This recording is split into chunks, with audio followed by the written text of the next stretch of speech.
Okay, people, so it's like 6:30 in the morning, October 25th, 2018. It's a Thursday. So anyway, I'm going to name this one. This one's really hard for me to focus my head around, but I want people to think about it, and I think there should be a debate. Seriously.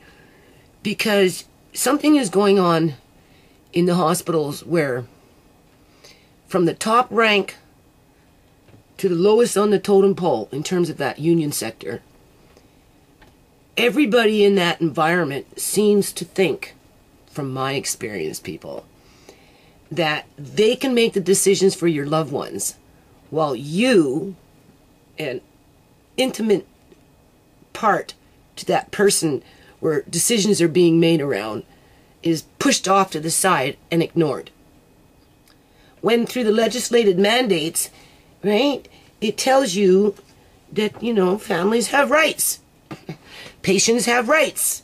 But patients are losing their rights. And families are losing their rights because top-ranking government union sector workers, they're not officials, people. They're just government union workers who have positions of seniority, right? One, through time, and two, through going through the necessary steps in terms of starting off as a janitor, ending up as a senior manager, right? That takes time. So, okay, I gotta stay focused on this because this is directly related to the healthcare system and tax dollars going into a system that is allowing, like I said, everybody to dictate to you, either the patient or the family members, whether it's a wife, a mother, a father, a brother, you know, depending on how that family structures. Some families are whole, some families are broken. Some families are large, some families are very small. Some families are only two people, right? The couple. Okay. So, maybe I can explain what's on my mind this way. So let's just say something happens to me. You know, I get hot capped. And I'm in the hospital like Shemay. As the healthcare staff is telling everybody that's walking through the room, doesn't matter when and how and where, they just walk through. They're allowed. There are no restrictions. That we have determined with what happened to Shemay. Right? Anybody and everybody can walk in when they want, minus when the nurses are handling the body. Not the patient, but the body. Because we have to remember, people, Shemay went into the hospital dead. So they didn't get a person, they got a body. That's what they got. And then they treated that body as a commodity to milk the taxpayers of public dollars. Which makes me think, all right, how do these healthcare professionals learn to be professionals? When do they actually go out into the community and work on their practum in terms of working on injured bodies outside of maybe going into a hospital setting and start doing it there? You know, like, where is the college? Where, like, people go to school. I'm bouncing with it, but I'll get to it. People go to school to become a nurse, to become a doctor, you know, to become a mortician, to become whatever it is that they want to become within the healthcare system, right? But where do they go to school to actually go into a class where they're dealing with bodies so that they can learn what to do before they go into the hospital to do it? I can't think of any place, can you, outside of maybe in a hospital setting, right? Okay. So now that that's been determined, unless somebody can tell me where they go for a half a year or a year outside of an emergency room, oftentimes doctors will become doctors and they have to go work in an emergency room in order to hone in their skills. You know, learn by experience, not by book. Some things you can only learn by experience. So where do they go to get this experience? Before they come and handle your loved ones as they stand there and tell you that you have no rights to make decisions for them. Because they're the professional. They're the ones that went to school to be the nurse, this, that, and everything else. Right? Not enough sugar in my coffee.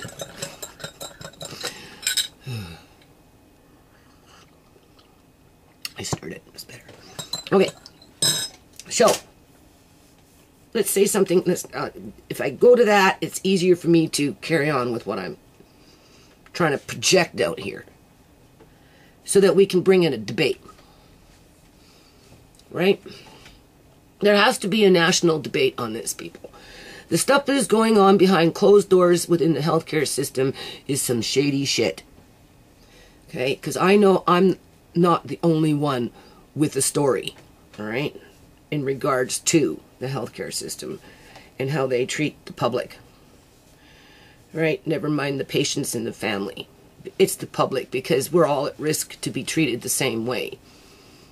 And that's the point of this video in a roundabout way. Because let's say something happens to me. Somebody hot caps me. Okay? And I'm in Shimei's position. People are coming through the door. It doesn't matter who the fuck it is. Right? And, you know, whether we put out a warning on somebody or a group of somebodies doesn't matter. The point is that I'm laying up in a hospital. Clearly, my body was dead before it showed up, because I'm going to apply myself to Shimei's situation, right? Because if it happened once, you know it's happened before. Okay? And it will happen again until we have this debate and we bring it out to the public eye and we squash it. So that people can get back their freaking civil human rights that apparently fall under the charter, which in fact is a very small article that really has no emphasis within our law courts. It doesn't, people, because if it did, Uncle John would have came home. Because if it did, Shimei, what happened to Shimei would never have happened. Okay? So I'm there. Or there was another thing that could have, or maybe my eyes. What if my eyes pop because of the pressure in my eyes? I'm always running around with a PSI of 50, people, all the time. I haven't seen an eye specialist for over a year and a half. The last time I went to go see my doctor, my file was buried. They put it away. And like, you know how they put it in archives? That's what they did. They took my file and they put it in a fucking archive for as much as I go to a doctor. So because last time I went to the doctor, I said, well, can I get a referral for my eyes now that I'm here? And he couldn't do it because he didn't have my file, because my file had been archived. So I haven't been back since. I really need to go so I can get a referral to go see the eye doctor, so that when I go see the eye doctor, they put the machines on my eyes. Then they tell me I'm running around with a PSI of 50 and I should go to emergency, and they don't understand why I'm still running around. So this is kind of serious, but it's, it's for the average person, all right? But I'm not your average person. So, but let's just say, pop, there goes the eyes, and I'm in the fucking hospital, okay? And my prognosis doesn't look good, right? But my wishes are, don't keep me on machines. Now I'm getting to the point. Don't keep me on machines. If it's my time to go, it's my time to go. I'm not talking about being hot capped. That's different. That's murder, okay? When somebody comes and spreads something on you and then walks off and waits for you to fucking die, then that's murder. Okay? Doesn't matter if it's a gun, doesn't matter if it's fucking rat poison, doesn't matter if it's fucking fentanyl, doesn't matter if it's a freaking knife. It's murder. Okay. The eye thing, well, prognosis doesn't look good. It kind of exploded her brain, blah, blah, blah. But we're going to keep her on the machines because we have hope. Well, my kids are saying, no. That's not what Mom wanted. Mom said, pull the plug. That's it. She's done. She's tired. She doesn't want to be here no more. Okay? She's fed up with the bullshit. Right? She's done her job. She did a good job. It wasn't perfect, but she did a good fucking job. Let her go in peace. That's what my kids are telling the healthcare system, that tall from small. All that in there. Right? And because somebody in there is saying, now, you can't have your own way because we're the professionals. We know what your mother wants. We know what we're doing. And just get over it. Because that's what's going on, people, in the healthcare system. Okay? And it's not happening once. It's not happening twice. It's happening more than that. It's happening repeatedly. It's just nobody's talking about it because everybody's at home frustrated, mourning, depressed, right? Feeling helpless, feeling whatever the fuck they're feeling, have nowhere to go. Lawyers don't help you unless you got $100,000, and that's the bottom fucking line. It's like a big cover-up. Seriously. Right? So, let's just say one of my kids do it. Pull the plug. Because the hospital refused to do it. Because there was too much money involved with my body, even though my mind had been destroyed by that point.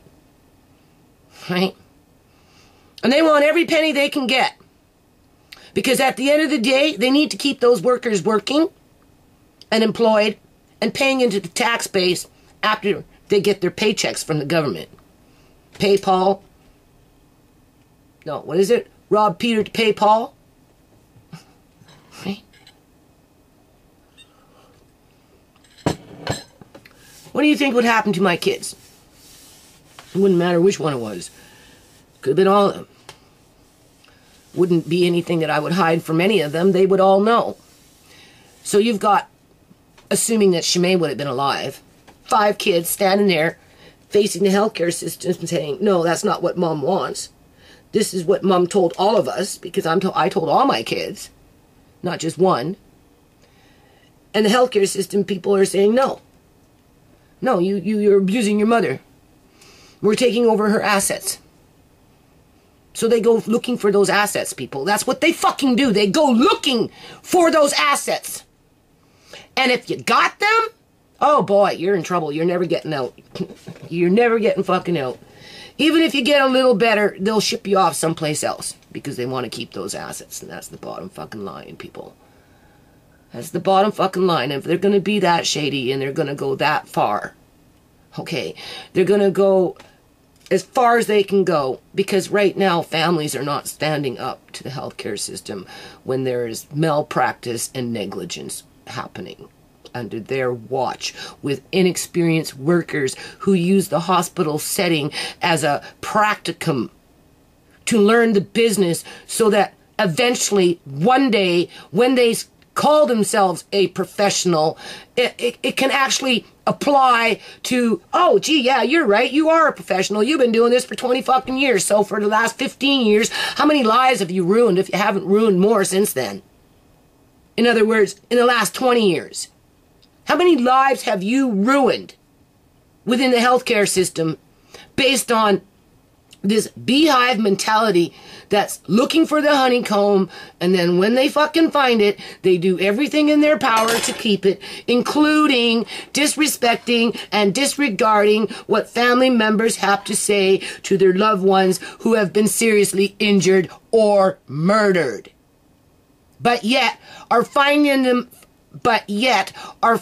themselves on these machines that don't necessarily save lives. It sure to hell doesn't bring back dead people. Okay? And some people just don't want. Uncle John didn't want to be on a bunch of fucking machines in his last days of life. He wanted to be at home with his family and navigating around the house where he felt comfortable and safe. He wanted to be loved and hugged and told that he was special every day by multiple people that went by him time after time after fucking time. This is what the healthcare system took away from Uncle John so that they could milk him of his honey. Uncle John was just the tip of the iceberg. Go back into my videos and you will hear me say that. But no, they kept him on fucking lockdown within the healthcare system for out of 3 years, 2 years, people. More than 2 years. Because I can give it to you in a rough sketch, okay? They took him in February, right? He didn't go to his freaking sister's house until after maybe May or June. right? They kept him locked up in a fucking bedroom as they were running back and forth between Workman's Warehouse, buying clothes, and then returning them. I have the bank statements, people. Okay? So where was Uncle John that they were buying it and bringing it so that he could try it on and then take it fucking back and then go buy fucking booze? Huh?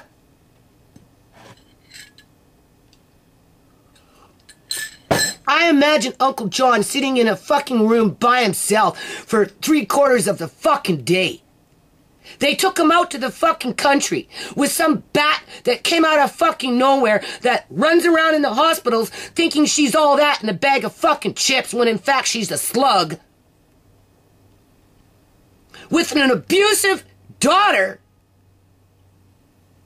that enjoyed what was going on in terms of hurting my family because all she was thinking about was her share of Uncle John's inheritance.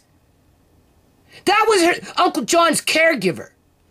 Well, he stayed at his sister's house with an abusive fucking husband who impostered him when it was convenient for them to fuel their lie.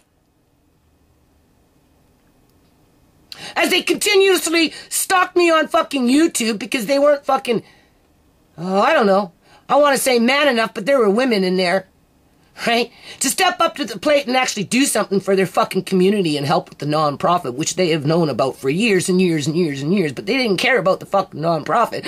All they cared about was where was Uncle John's superannuation life insurance policy. You know where it was? It was up your fucking ass because he kicked it up there a long time fucking ago and you just didn't realize it was up there. That's why you couldn't fucking find it. Right? Even after all these years, people, my blood boils, as you can see, as to what they did to Uncle John. Because after they got tired of looking after him and all the paperwork was done, which was within a year, they moved him into a care home. January 16th. Have the bank statements on that. Was talking about it on YouTube. Go into my videos. As soon as they realized I started fucking talking about that shit, they fucking kicked me out with my bank card. With one teller. It took 3 times to do it, but they finally fucking did it. They never gave me anything in writing or anything because I'm still power of attorney, people. Nothing's been determined in court yet. Right? But guess where Uncle John was? He was in a specialized fucking care unit by this point. In a, like, hospital. Right? Because his needs were so special. Because he sat in a fucking dark room up in the fucking country waiting for his family to walk through the door and we could never do it because those people within that, well, we're the professionals. We don't care if we change the bedpan or if we put the John Henry down. Doesn't matter. We're all the fucking professionals around here and you, doesn't matter who you are, what you are, where you've been, or anything. None of it matters anymore because we're going to write John a new life. And boy, oh boy, did they ever write him a new fucking life. So he goes to that hospital, sits up there for, what, 2 years? Well, 1 year. 1 year. 1 or 2 years, whatever the fuck it was. But anyway, they moved him to another hospital where they put him in intensive care. So there you go, people. He was right up on those fucking machines to the last minute. Being told he wasn't well enough, that he wasn't allowed to see the kids. You know? Here's their machines.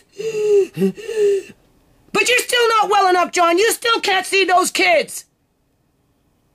Because we rewrote your life. That was just Uncle John. I'm not going to go into what happened to Shemay again. At least not in this fucking video.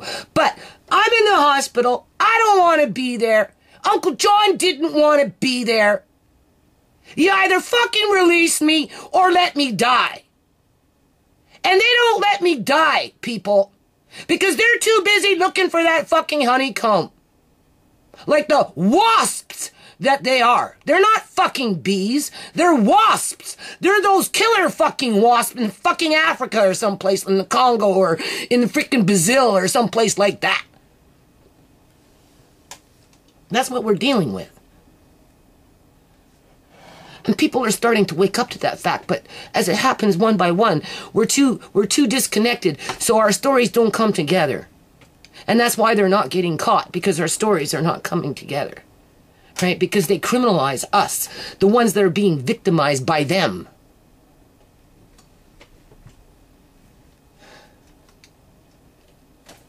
So one of my kids do that, right? Out of the kindness of love. The next thing you know, they're going to jail. Cops are going after them. Not going after the healthcare system for breaking their fucking mandate. Never. No, because that's not what it's about. Those mandates, those legislative acts, they're just words. That's one thing I've learned about the nonprofit. Politics is just words. Words, words, words. So it's just another form of fucking words. Because everybody knows what the mandate is, but they don't give a shit. That's the problem. They don't fucking give a shit. And it's a colluded fucking conspiracy. Because there's too much money involved at the end of the day that benefit the middle class. Or the wannabe middle class. For the ones that are changing the bedpan and following that freaking regime. Right? Because it ends up becoming a regime. So, in light of that, and considering what happened to my family already, if it's my turn next, and one of my kids come along and pull the plug, or even Andre for that matter, what? Are they going to criminalize Andre because Nana wanted to be free? What if he did it by accident? Just tripped over the cord. You know, little kid running around in the fucking ICU ward. I mean, anything, people. The point is, I'm dead now, and they can't exploit me. The healthcare system can't exploit me anymore. They just lost $600,000 for keeping me on a machine for 6 days. So that my family could watch my body rot just like we watched Shimei rot. Right? This is the severity of the matter of what's going on in these healthcare systems. And I'd like to know where the fuck these people go to school to learn this shit. Seriously, where they can stand up there and tell me that somehow they are so much more... I don't know what the word is. It's a word though. It's a word where it's like they think they're superior enough to override what I have to say. Or my kids have to say. Because this is a living document, people. This is my living will. Okay? If I'm ever in that fucking position and shit hits the fucking fan, this is it. Don't let those people fool you.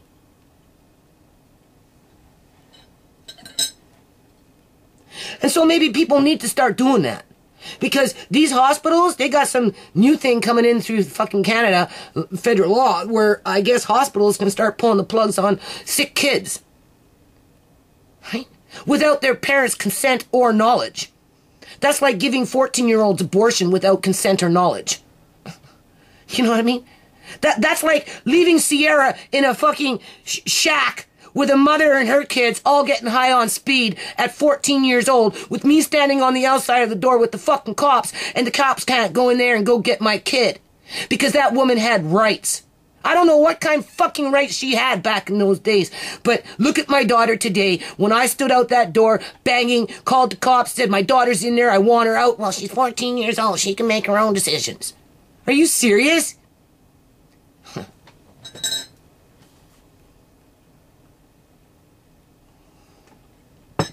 Anyway, I just want people to think about that one, you know, and, you know, you know, let's say I got hot capped, and they pulled the same fast one like they did with Shimei. Let everybody go in and out of the fucking door, whatever it is. You know, here's my living will. If I'm like dead or my brain is just whatever, right? Right? Now, my kids know what to look for now, people. If I fucking lay flat on the ground out here, trust me, they're going to look for dead signs first before they're going to fucking call the ambulance. Because when the ambulance comes, they're going to remind those people that I'm dead. Not be fooled with an illusion. Right? Like they did with Shimei.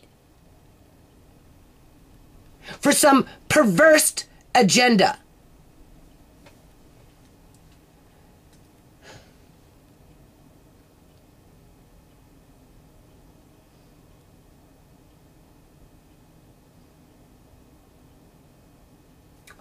I'll talk more about it later.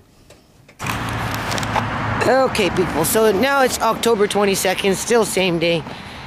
So, anyway, we had the cops out here on the streets for over 24 hours. And, I don't know, Wesley, the fella that was really trying hard to have his life, get his life back. You know, he was looking after the landlord's stuff, making sure the rebarb wasn't getting stolen. And if something got stolen, belonged to the landlord, he'd go out and get it back from whoever took it and give it back to the landlord. You know, he was keeping an eye on things around here. And of course, I'm looking for housing, and there's no housing, people. That's the problem. There is no housing. So, it's breeding mayhem in our communities, right? So, look at this, all the metal is still here. This is Wesley's toolbox. Here's Wesley's toolbox right here, people. For some reason, somehow, apparently he got jumped and he was injured so bad that he died. So, I don't know what to say about that right now. Right?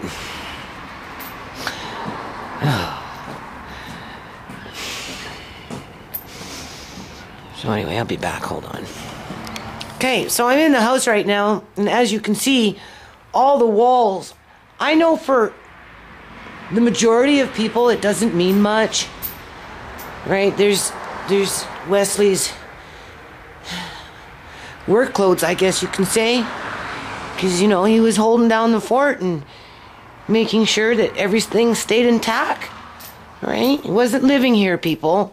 They were storing their stuff in here, right? And I was looking for housing every week, looking for housing, but look at this, all the walls. You can't go down there because it's dark, right? Because there's no lights in the house. But everything you can see, there's nothing. You see my hand. Wait, you can't even see my hand. There's my hand. Where's my hand? Oh, there's my hand, right? The walls, everything's perfectly fine. Nothing's been busted up, right? So between just the community itself, in terms of people respecting the landlord, right? And, people taking an interest to help the landlord, right? Just in the final stages, even though they were facing imminent homelessness, right? And this is what happens, people. And this, at the end of the day, people, at the end of the day, this is all going to the Premier's office. Seriously, it's all going to the Premier's office. What happened to Uncle John? What happened to Shimei? And what the people in the neighborhood are having to face in terms of high rent and not enough income. Seriously, you got to be in the $7,000 a month income just in order to be renting an old bungalow. Because they're renting these bungalows, here comes the landlord, they're renting these bungalows at $2,800 to $3,500 a month for anywhere from a 3-bedroom to a freaking 4 or 5-bedroom house. Right? Hold on, people. Okay, so as you can see, this is what we've done. We put this on the door for now, just to keep it locked, right? So hold on. Okay, people, so now it is October, I'm pretty sure the 24th.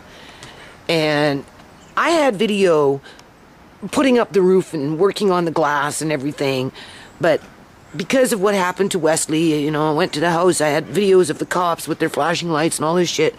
Long story short, people, I don't know what the hell happened to those videos, but they got fucking corrupted and they just wouldn't upload onto my computer. So I ended up having just to delete it all. And I wasn't even sure if this computer or this camcorder was going to work anymore. But as you can tell with my last video, we were doing something on Betsy over there. So it was working. So what I'm trying to say is what I'm doing right now, I don't even know if I'm going to be able to upload onto my computer to be able to convert it. Because this camera is just no good no more. But besides that point, it's warming up. It's about 9:30 in the morning. Anyway, I'm going to get up and finish what I can today anyway, up in the seedling room, right? And I'm putting in a subfloor, sorry, you can see subfloor. There's that pallet right there, right? And my son brought me a couple of other pallets. So I'm going to work on the subfloor. I'm going to continue working on the roof up there a little bit. I've got this metal cover that I'm going to try and get up on there so that when it rains, because you have to cover it with something, right? So, and then I got to run a board there and silicone and all kinds of crazy shit. I have a beam that I have that needs to be washed and then put in the garage so that we can, you know, run them across the porch, right? So the porch doesn't come crashing in. So I got to do that today. So anyway, I'm going to be out here in a minute, so hold on. Okay, so when I was out here working, obviously I was doing video, right? But that all got corrupted and nothing uploaded. So I ended up just deleting it all. So as you can see, I took off all the old silicone. I washed everything down. I redid it, people, as best as I could. You can see, right? Now today, assuming everything goes okay, I'm going to get a board. I'm going to measure it. I'm going to put it along in here. I'm going to try and seal it because I don't want it to leak in here. And so far, it's not too bad in here. In here, it's pretty good because the water isn't really backdrafting, but I can always put something in here later and then silicone it, right? So what we want to do is put another board up in there, probably silicone up in there. I don't know. Anyway, you get my point, because it's leaking a little bit, right? You can see it's leaking, not much, but a little bit. But that little bit goes down in here, and then it goes down in there, and I don't want that. I want this part in here basically dry, right? Leaking in this corner, I can see, probably because it's blowing in, which is whatever. This window here needs to be just whatever. And then my son, at some point, is going to help me to build a couple of walls, put a window in, a door, and a roof that I'm going to run probably either a window over or plastic. So hold on. Yeah, I'm going to try and build in a subfloor in here as well. Hold on. Okay, people. Like, I am getting like some serious, do you see this board? Serious fucking panic attacks. That's not working.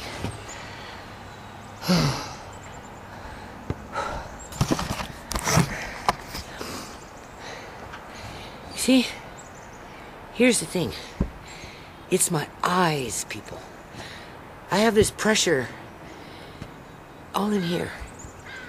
When I see a specialist, after I've seen the specialist, because they put those machines on your eyes and they push on your eyes, it ends up feeling like somebody's taking their thumbs and pushing them into my eyes. So that makes it even worse because the pressure in my head doesn't go away.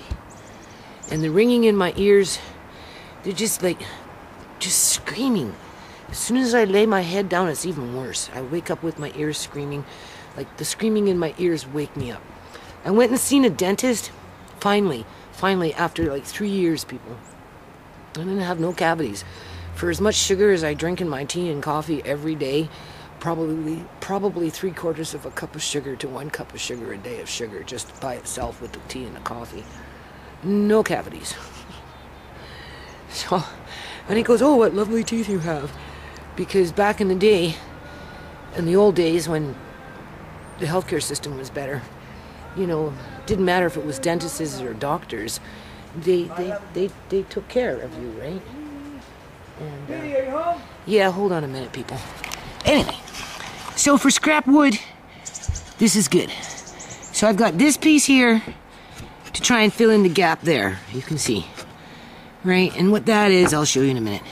Then I got a 2x4, and then I've got some trim. That's, oops, sorry. See, it's on an angle, right? It's like, okay, hold on a minute. Okay, so now I'm actually up on the roof here, right? First thing we have to do, people, is put this board in. Do you see?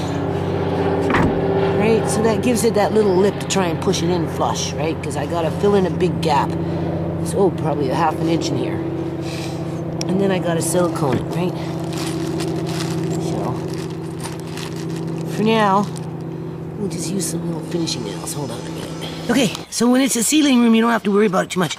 So I think before I go any further with these other 2 boards, right? I'm gonna get some silicone. I'm gonna put silicone here. Ideally, I wish I could put, but you can see I can put my whole hand in there, my fingers, right? So I gotta put, I don't know what to do.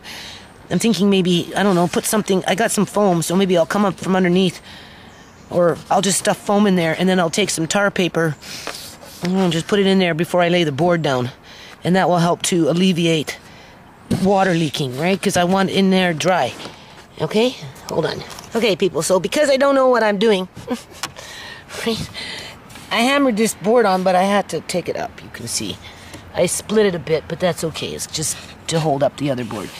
And then I took some of that foamy, I put it in there, I cut another piece to make it flush, right? So that when I put the board on, the water can't leak down. So now I'm going to take some silicone. I'm going to silicone that's in. Same thing with this side. And then I'm going to hammer that back down and we'll just carry on. Hold on. Okay, people. So there's those man hands again. Freaking silicone. I'm not very good with silicone. What's happening, people, is I'm just not strong anymore. My hands are weak. Anyway, you can see what I've done. And now I'm going to put the board on it, right? Hold on. Yeah, we got the Betsy gonna be rolling here pretty soon. So anyway, this is what I've done. You can see. Oh, what a headache! This stuff is ugh.